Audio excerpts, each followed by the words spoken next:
Higit naman sa 9.1 million pesos na laga ng illegal drugs na samsam din sa magkakahiwalay na operasyon ng anti-drug operative sa Cordillera.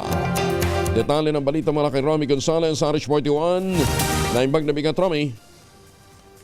Higit sa 10.1 milyong piso ang halaga ng illegal na drogang nasamsam at 3 drug personalities naman ang natiklo sa magkakahiwalay na anti-drug operations ng PNP sa Benguet Mountain Province at Apayao. Sa Benguet, 4 na plantasyon na tinamnan ng 7,850 fully grown marijuana plants na nagkakalaga ng 1 milyon.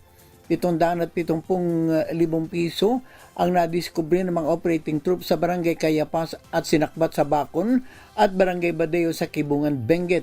Sa iwalay na operasyon na timbog ang 30 anyos na high-val individual matapos matuklasan sa loob ng kanyang sasakyan ang 61 tubular packs ng tuyong marijuana na may timbang na 61,250 grams at standard drug price na 7,350,000 pesos. Naglunsad ng checkpoint operation ng mga operatiba ng Kibungan Municipal Police Station sa Badudangwan National Road nang lampasan ng isang itim na sasakyan ang PNP checkpoint. Hinabol ng mga pulis ang sakyan at naabutan sa sitio Sapdaan, Barangay Sagpat, Kibungan.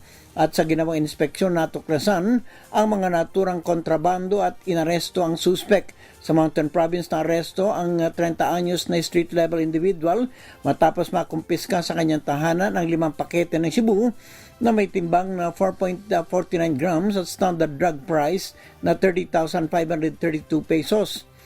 At sa Apayao, natiklo rin ang 45 anyos na street level individual matapos mabisto sa kanyang tahanan sa Kabugaw ang 2 sachet ng shabu na may timbang na 0.06 grams at standard drug price na 408 pesos. Ito si RH41 Romy Gonzalez para sa DZRH. Una sa Pilipinas, una sa Pilipino. Maraming salamat, Romy. Just take Nina.